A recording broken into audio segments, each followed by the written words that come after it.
అని చెప్పేసి చెప్తున్నారట. ఈ వృత్తాంతం అంతా కూడా పరాశర మైత్రేయ సంహిత ఆధారంగా మనకి వచ్చింది ఈ హనుమంత్ వ్రతము.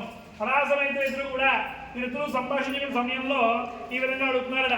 ఈ భూమి మీద అనేకమైన హనుమత్ విద్యలను తెలియజేశావు కదా స్వామి, మరి ఈ రోజున హనుమంత్ వ్రతాన్ని కూర్చి కూడా మాకు తెలియజేయమని, ఈ మార్గశిరశుద్ధ త్రయోదశి విశేషాన్ని మనకు తెలియజేయమని చెప్పేసి ప్రార్థిస్తున్నారు. మరి ప్రార్థించేసరికి అప్పుడు చెప్తున్నారట, ఆయన ఒక వృత్తాంతాన్ని చెప్తాను వినండి అని చెప్పేసి చెప్తూ ఉన్నారు.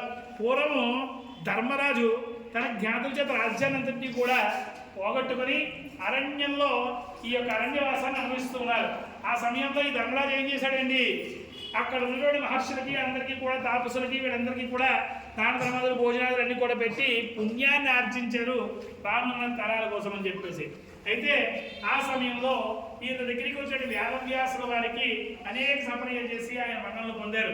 అక్కడే శ్రీకృష్ణుడు కూడా ఉన్నాడు. ఆ సమయంలో ఈ విధంగా ధర్మరాజు అడుగుతున్నాడు, ఓ మహానుభావ, తిరిగి మా రాజ్యం నేను తిరిగి సంపాదించాలంటే నేను ఏం చెయ్యాలి అని చెప్పేసి ప్రార్థిస్తున్నాను.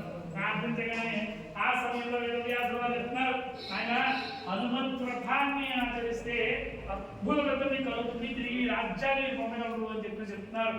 అయితే ఈ రోజున ఈ అరణ్యవాసం మీరు హనుమంత్ వ్రతాన్ని తృణీకరించడం వల్ల కలిగింది అని చెప్పేసి చెప్తున్నారు.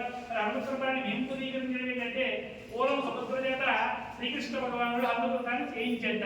అయితే ఆ చేతికి ఉన్నటువంటి కంకణం అంటే చెప్పుకున్నాం, 13 ముళ్ళు కలిగి కంకణాన్ని మనం ధరిస్తాం అర్థమవగానే.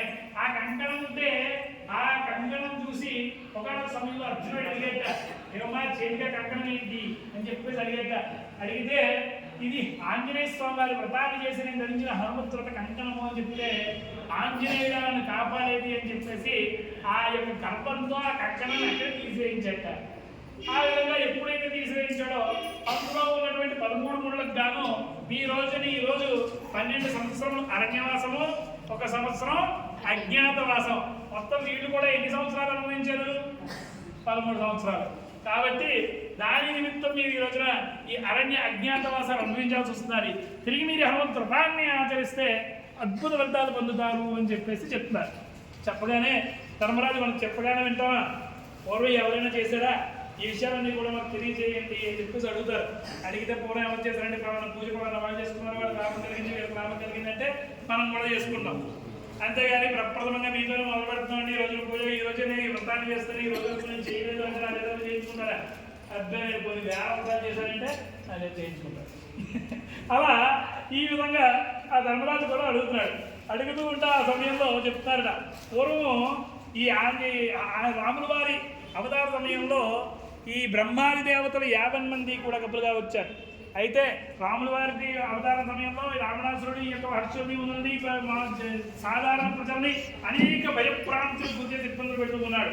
అయితే ఎలాగైనా సరే రావణాసురుడిని సంహరించాలని చెప్పేసి భగవంతుని కోరుకోవడానికి నారాయణకి వెళ్ళినప్పుడు అనతి కాలంలో నేను రామావతార రూపంలో ఏం చేస్తానని చెప్పేసి చెప్పగానే రాముల వారు వస్తున్నారనగానే బ్రహ్మాది దేవతలు 50 మంది కూడా భూమి మీద కప్పులుగా వచ్చారట.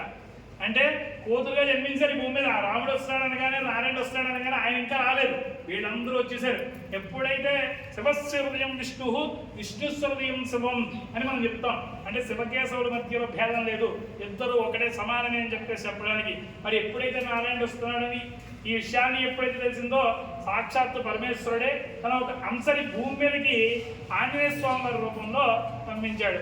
ఆయన జన్మించి అమితమైన విశేషమైనటువంటి శక్తులు కలిగిన ఆంజనేయుడు ఈ యొక్క వీరందరి యొక్క మునులు యాగాలన్నీ కూడా తన కపి స్వభావంతో ధ్వంసం చేస్తూ ఉన్నట్ట ఆంజనేయుడు. అయితే వీరందరూ కూడా ఈ రామావతార సమయంలో అనేక ఈ యుద్ధ సమయంలో చాలా సహాయ సహకారాలు అందించాల్సిన ఆంజనేయ స్వామి